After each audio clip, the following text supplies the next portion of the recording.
प्राचीन भारत का राजनीतिक एवं सांस्कृतिक इतिहास। प्राचीन भारत का राजनीतिक एवं सांस्कृतिक इतिहास पढ़ने वाले हैं, जिसके कि लेखक है डॉक्टर विमल किशोर मिश्र, और ये जिसका हिस्ट्री ऑनर्स है वो पढ़ सकते हैं क्योंकि ये प्राचीन भारत का है और तो इसलिए बहुत ज़्यादा काम आएगा। तो चलिए शुरुआत करते हैं। तो कुछ चैप्टर्स के नाम देख लेते हैं कि इसमें कौन कौन से चैप्टर्स हैं।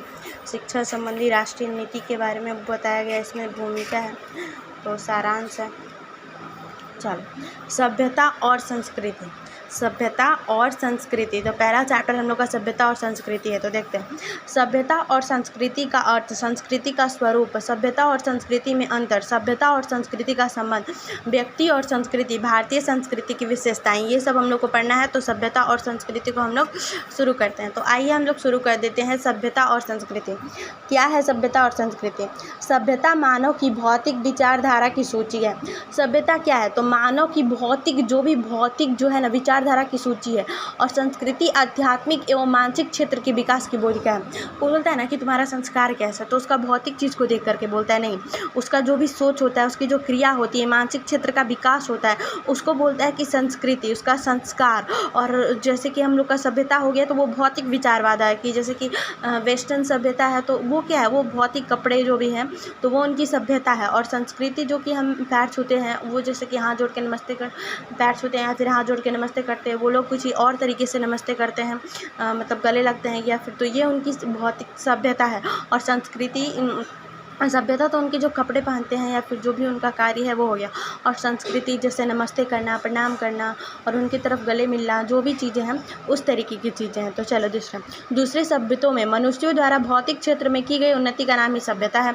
देखो, जैसे कि मनुष्यों के द्वारा जो भी भौतिक क्षेत्र में उन्नति की गई, जैसे कि इंडिया में क्या होता है कि यहाँ की सभ्यता क्या है कि सबको साड़ी पहनना है या फिर सूट, ये सब। वहाँ पे क्या होता है कि वेस्टर्न ड्रेस पहनते हैं, वहाँ की सभ्यता ये है।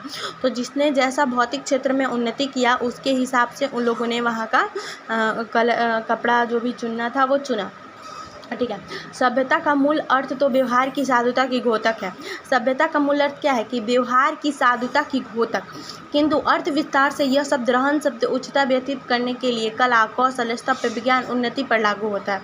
जिस सभ्यता का आधार संस्कृति में नहीं है वो सभ्यता नहीं है। जहाँ पे संस्कृति नहीं है वो सभ्यता कैसे सभ्यता हो सकती है? ठीक है ना। तो सभ्यता के लिए संस्कृति बहुत अनिवार्य है। संस्कृति की आत्मा के बिना सभ्यता का शरीर भांति निष्प्राण रहता है। संस्कृति बहुत ही इंपॉर्टेंट है। अगर संस्कृति नहीं है तो सभ्यता मान लीजिए कि बिल्कुल निष्प्राण है, उसकी कोई मतलब वैल्यू ही नहीं है। दैनिक व्यवहार में संस्कृति से तात्पर्य समझा जाता है मानव की मानसिक उन्नति। जो भी हम लोग का दैनिक व्यवहार है इसमें संस्कृति से क्या तात्पर्य समझा जाता है कि मानव की मानसिक उन्नति, उसकी प्रशंसनीय आचरण पद्धति, विद्या से वशीभूत और सद्गुणों से सज्जित मानव सुसंस्कृत समझा जाता है। उच्च कोटि का आदर्शवाद और श्रेष्ठ जीवन पद्धति संस्कृति के अंतर्गत समझे गए हैं। सभ्यता और संस्कृति के अर्थ के विषय में सामान्य लोगों की धारणा से अलग हटकर विद्वान, भाषाविद और विशेषज्ञों का इतिहास का मत है कि जो सामान्य लोगों की बात तो हो ही गई है, अब हम लोग बड़े बड़े महान लोगों की बात करेंगे कि वो क्या सोचते हैं कि सभ्यता और संस्कृति में क्या अंतर है। ठीक है, ओके, बाय।